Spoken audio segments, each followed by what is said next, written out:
Hey Bodie, do you have any thoughts on my pregnancy test results today?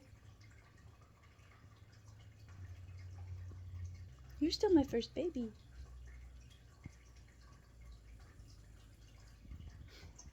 Hi, my name is Marquetta. I am 36 years old and I have one baby and one cat. I am somebody who cares deeply about the way my decisions and my actions affect the environment, nature, probably to a crippling extent. That is to say, I overthink everything and I am chronically indecisive. And I decided to make this video about how this character trait of mine made it so extremely difficult to hear my inner voice when it came to the decision of whether or not I want to have a baby. There are actually way more ambivalent parents or potential parents than you might think. And I would say we are one of the most underrepresented or misrepresented demographic. We're effectively run in this country via the Democrats, via our corporate oligarchs, by a bunch of childless cat ladies who are miserable at their own lives and the choices that they've made, and so they want to make the rest of the country miserable too. So I definitely also want to make a video in the future exploring that. And you should be expecting more parenthood, motherhood focused videos moving forward. But I want to really narrow my focus today with my first video on the channel to an issue that frankly deserves more attention. This diva. Bodie! You already know this guy and a little bit about him, but since this entire video is about him, you're definitely bound to hear some new things. But why am I making this video about a cat? Hear me out. If you are an expecting parent or you are thinking and considering becoming one, and you are also already a parent to a cat or a dog or any other pet, this is definitely something that is on your mind. And you understand exactly why this video needs to be made. So when I was expecting my daughter, I was frantic. I spent my nights reading Reddit horror stories about how having pets and children went so extremely wrong, about pets who did not do well at adjusting to the new reality of not being the number one baby in the house anymore. Annoying or even dangerous situations could arise from insecurity, emotional instability, changes in routines, noise level, territorial tendencies, jealousy, and I said this earlier, I overthink everything. I do have diagnosed anxiety disorder and depressive disorder. And over-preparing and over-studying is my personal way of dealing with those feelings. Every time I feel an avalanche of anxiety coming up, I just get on research mode and learning about strategies and learning about some positive stories, not just the bad ones. It helps me, and so I wanted to make this video in hopes that it maybe helps you. It was literally January 2024 when I found out that I was pregnant, and it was February 2024 when I had a thorough list of what to buy and things to do to ease Bodie into having to become an older brother. I will share all of my findings with you guys in this video because I feel like, and I'm gonna literally knock on every wood around me, we've done really well in this process, and I don't want to jinx this with this video, but I feel like we have successfully integrated Millie, my daughter, and Bodie as, dare I say, friends. I also know so many people are anxious about this, and rightfully so. The amount of horror stories on Reddit is overwhelming. So I want to follow this up with a positive story, a story of mine, my daughter, and my little slasher. Yep, Bodie has not always been a good boy. We got Bodie for $50 from a shelter. Well, I guess that's definitely a buy. He had been there for a very long time, and he was very sweet at first. When I entered the cat room, it almost felt like he knew he had to be adopted soon, and it was true, the clock was ticking. My guy was on a death row, and I just had to get him. He really hated being in a shelter, and he was very vocal, and every time any other cat got near me, he let them know that get the fuck out of here. So Chris did not want to adopt this cat. He was spicy even in a shelter, and we actually talked and decided to adopt a different cat. But by the time we got back there with you know, some gear, this cat was gone.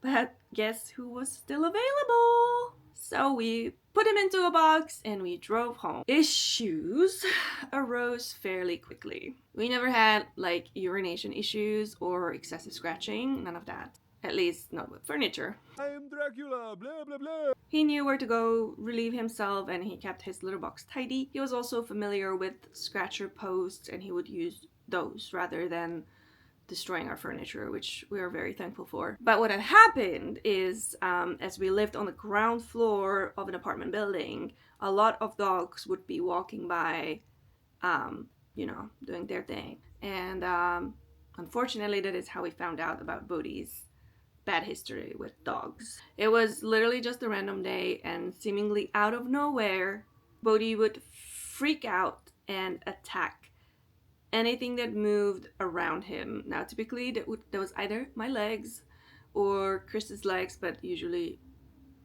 I was the one receiving the wrath. Blah blah. Some of these incidents were definitely hard to overcome. There was a specific one that left me actually researching on whether there is any way I can get rid of this cat.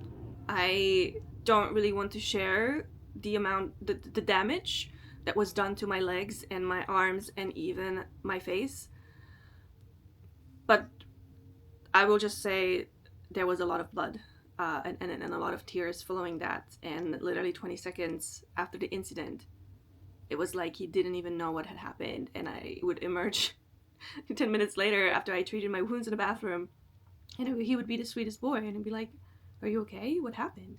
Did I do that?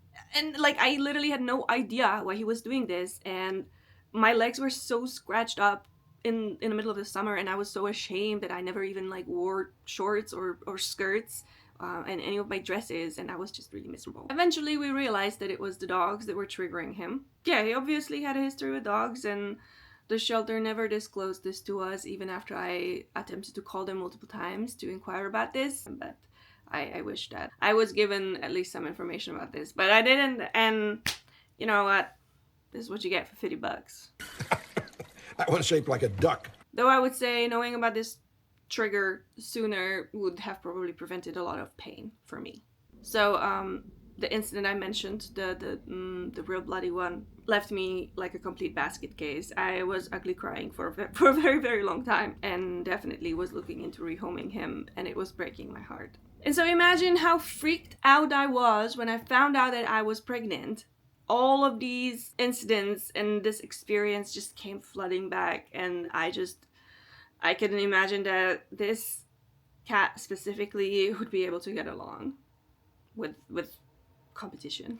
All the rehoming website names literally came flooding back into my brain. It's been years, but I still remember. So I guess thanks anxiety for keeping me organized. Our living situation was different when I became pregnant.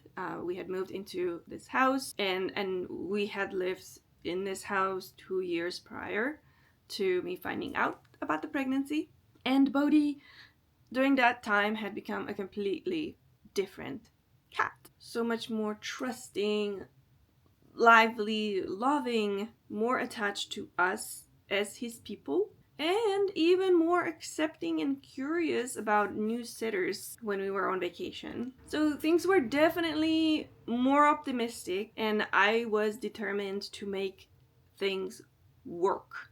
And so now that you know about Bodie's rough side, I want to share these tips that made this nightmare cat become a gentle big brother. And as I go through it, excuse the odes I will be singing to my cat, whose patience with my toddler continues to amaze me on a daily basis. Alright, my first concern, not even the violent one, was safe sleeping. Because no matter whether you have an angel cat or a spicy diva, you want to take care of having a safe sleeping arrangement first and foremost. Because in either scenario, this cat will want to just cuddle up to your very, very fragile newborn baby. And that is extremely dangerous. If you are pregnant right now and you haven't found a bassinet, crib, or anything else you intend to use for your baby's nap time, I implore you, I'm not trying to panic you, but I implore you to look into those things right now. I have some recommendations. Here are the products that I used with Millie and Bodie, and I will rate them from safest to least safe, though all three of those things were great for their specific purposes. Okay, so this couch lounge was amazing for couch cuddles and closeness with my newborn, but this right here is 100% the least safe sleeping arrangement that I have used. And I would only use this with my undivided 100% focused attention and supervision, especially if you have a cat who is a big cuddler. I love this thing, but I never fully relaxed when Millie napped in it. If I wanted to do my thing or get something done or just, watch TV and kind of like unplug a little bit, then that's not the thing that I used. Bodie. Did he come to you? It is very open, and there's also these like fluffy edges that are not really good for safe sleeping or whatever. This thing has SIDS written all over it, but I still used it. You can still use it, just understand that it's not like, my baby's asleep, I can go and take a shower. No. On the positive side, this bed was a great meeting ground for Bodie and Millie. When she was in this bed, I would allow Bodie to sniff her, to make biscuits next to her, or even let him lay next to her, watching them both closely, as I said multiple times, but I allowed it. It is very important that you always watch this situation. If I could not watch, Millie is not in this bed. Alright, my next go-to was this bassinet with a mosquito net. This was actually the first thing I ever bought for my baby, and it served us well. Bassinets are mobile and handy, but frankly, I think I could do without it. Bassinets have very short lifespan, and if you are getting a crib that you plan to eventually transition your baby into, it's best that you just do the crib from the get-go. But if you do want to get a bassinet, I would definitely use the mosquito net just to make sure that there is some kind of barrier, and so that the cat doesn't get in there, and if he does, he gets stuck in it and you'll get woken up and you'll be like, what the fuck are you doing? Get the fuck out. But like I said, ideally you'll just have a crib, and that is honestly all you need. And here is an excellent piece of gear that brings me so much peace, because I know Bodie won't just jump accidentally into her bed and suffocate her. I did not find out about this being a thing in existence until several months into my baby being in this world. But here it is for you guys. This zip-up mosquito net for crib is, oh my god, a godsend. If you're looking for essentials for like baby and pet coexistence, please add this to your list of things, your baby list ASAP. Save your bassinet money and don't buy this like $2,000 self-soothing bassinet bullshit. Your baby's gonna cry if they want to cry. Your body and this bed and the net, like, that's all you really need. I'm just save some money. Now this is probably the most important part, most important piece of advice that I have found on my journey and in my research. I'm convinced that this has helped Bodie transition so well. So as I mentioned, 1, spread your purchases over the span of your pregnancy. Start early and do not wait until the last minute. Allow your cat enough time to become familiar with even the box. You know cats, they love playing in boxes. So let the box sit, open it later, pull the things out, leave it out. And I know this sounds like a nightmare to some. It definitely was a test of strength for me, but I do think it helped. And I mentioned sleep. I do think that getting this sleeping part done first is important. So if you are getting a crib, buy that first. If you're getting a bassinet, get that first. You know, slowly assemble it with the cat around if possible.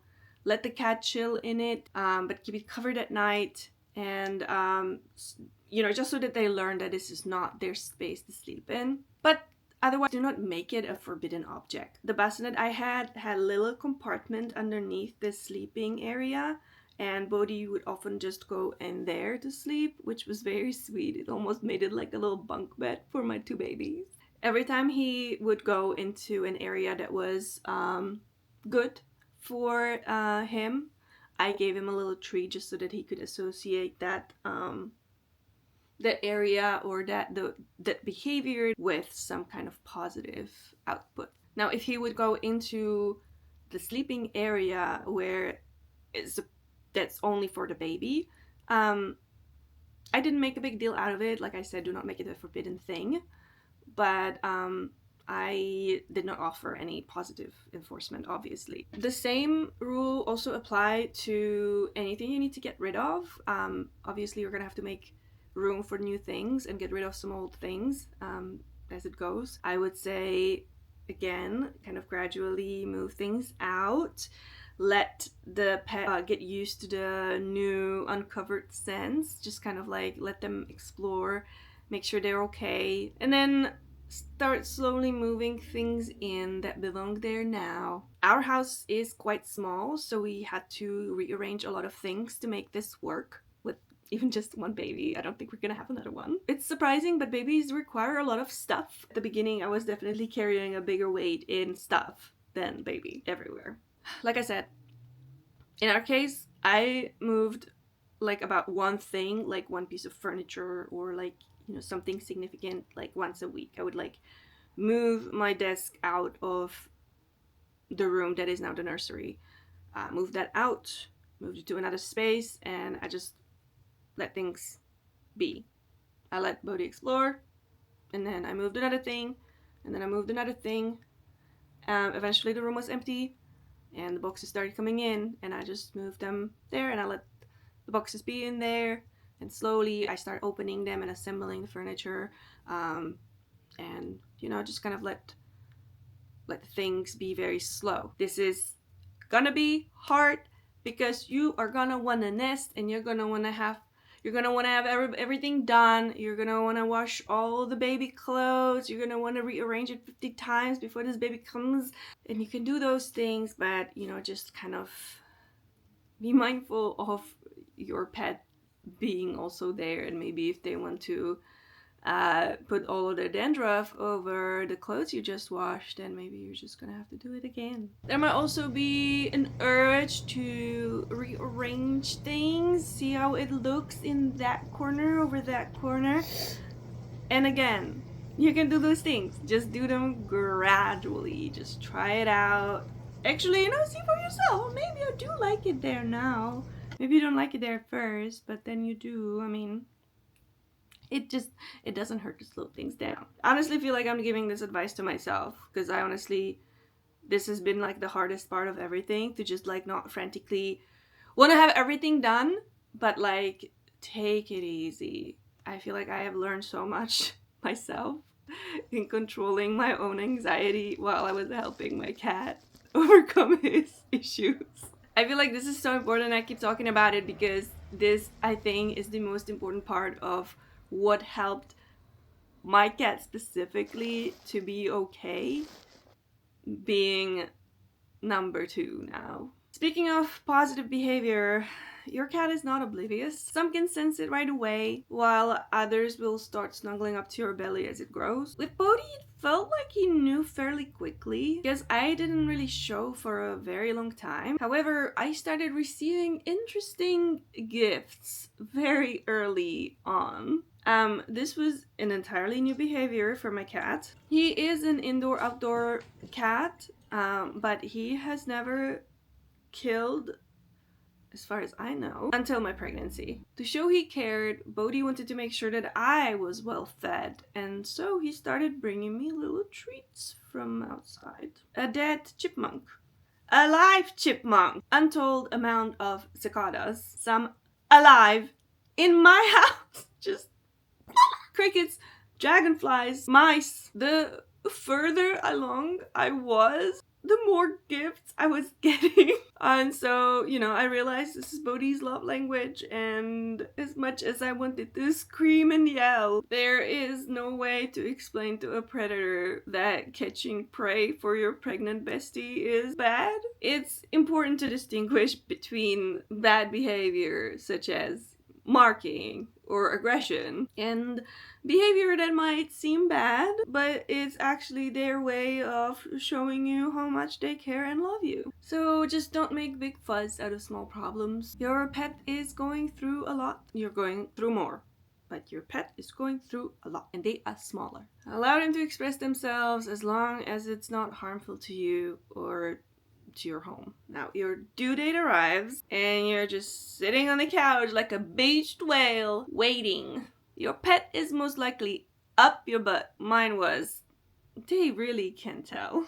September 2024 was perfect. I had the windows open as well as the door to the backyard, and on a normal day Bodhi would have jumped on the opportunity and spent the entire day outside. He stayed right next to me on the couch and cuddled with me until the evening when my water broke. Take all the cuddles.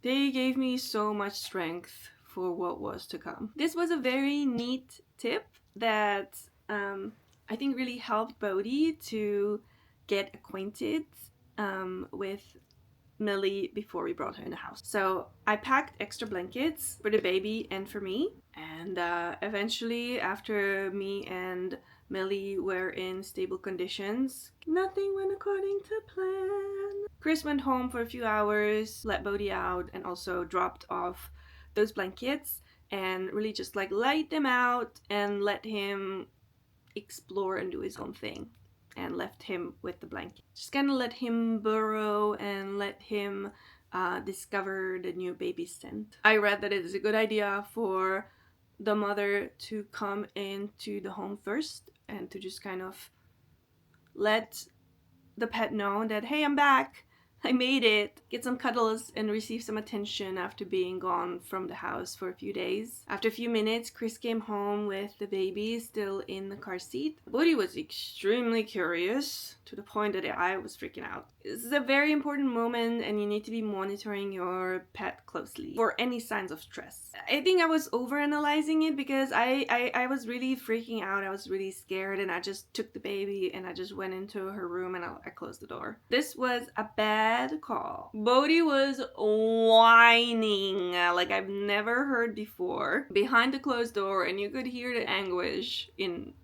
his voice. I was just overwhelmed and I needed some space to change the baby's diaper and to just kind of debrief with myself. But then I opened the door, holding Millie, bending down for a proper sniff test. She must have passed the initial inspection with flying colors because ever since then, Bodhi was in love. This was the most incredible moment of the whole journey. This cat that has once destroyed the skin on my legs for an entire summer, whom I almost rehomed because I almost gave up on him and I couldn't deal with the constant aggression. The cat who made us move apartments to avoid dog sites just so that we did not have to give him up. The cat who spent the majority of his life in a shelter because nobody wanted to adopt the troublemaker. The cat none of my friends wanted to cat sit because of the fears that he would scratch them too. This cat became the best, most loving big brother to my little baby girl. I'm still quite at loss for words and I still get emotional when I remember those early moments. We are in an entirely different territory now with a mobile Millie, a 16-month-old toddler who is now the one who needs to learn a thing or two about gentle touching and boundaries. But back then, Millie was just a little potato. She had the best snuggle bear in Bodhi. He was very much in love and he was so protective. Whenever Millie started crying, he would be right there with the most inquisitive, accusatory eyes almost at me. What are you doing? Is she okay? What are you, do something? That's Bodie. It was very precious. Obviously, rewarding positive behavior and continuously providing attention and pet time when baby sleeps is important, whether or not your pet ends up having a difficult time or whether he thrives in their new role. This is going to be hard because you will find out soon enough that your sink is overflowing with dishes and bottles and you're hungry and you haven't showered, you reek of breast milk and sweat. I know.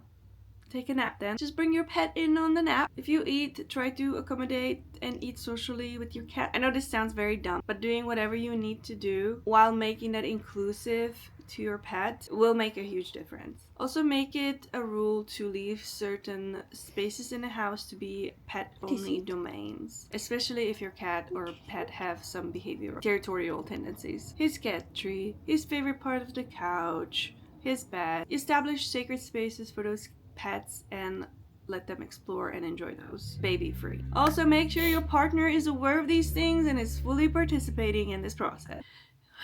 I wasn't able to say this before the camera died, but this is an important part that I cannot miss, and I mentioned this a little bit.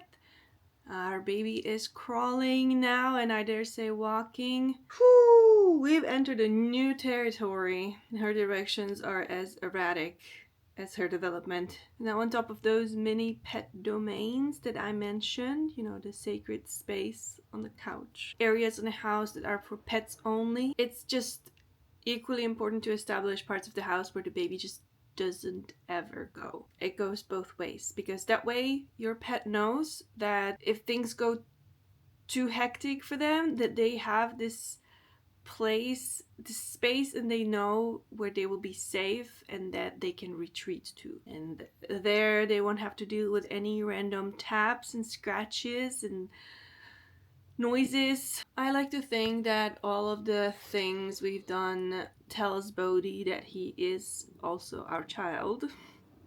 As silly as it seems. And I think we are harvesting the fruits of our labor now. Bodie!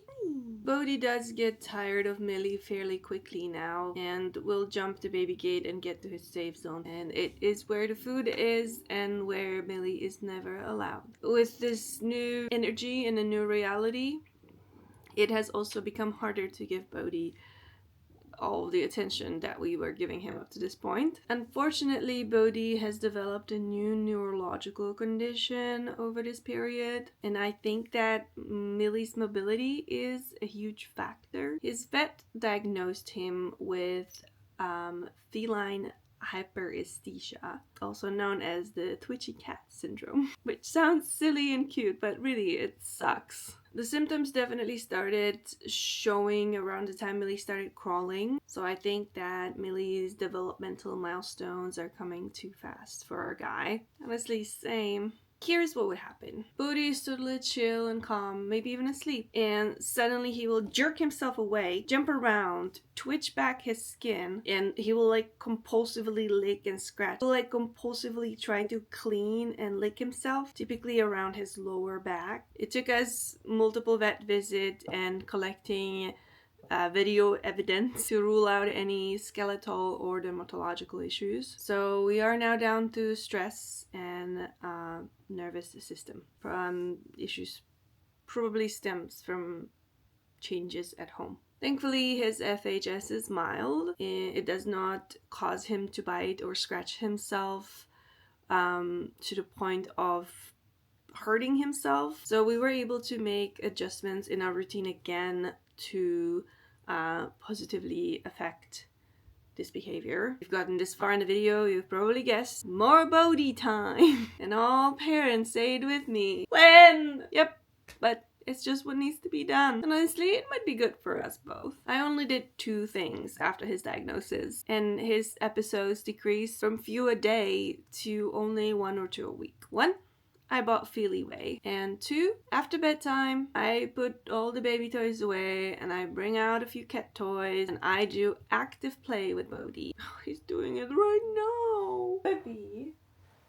Hi, Papa. Baby's coming on with you. So, like I said, I will do active play with Bodie for about 20 minutes until we are both out of breath. It's great. I honestly never want to do it after a long day. Just want to veg out and doom scroll. But did you know that bonding with your pet might be the better way to spend the few precious minutes you have for yourself? That quality time you think you might be getting from scrolling down your phone is probably not as enriching as playing with your cat and getting him chase a robe up and down a hallway. Am I a crazy cat lady? Yeah. And I made this video for crazy cat ladies and for dog ladies and just for human beings who enjoy their pets and love them unconditionally. So whatever you have to say in the comments, please be kind. You don't fall under the desired demographic for this video and somehow you're here at this timestamp or spewing hate in the comments, just check yourself. But if you enjoyed this video, please give me a like and consider subscribing.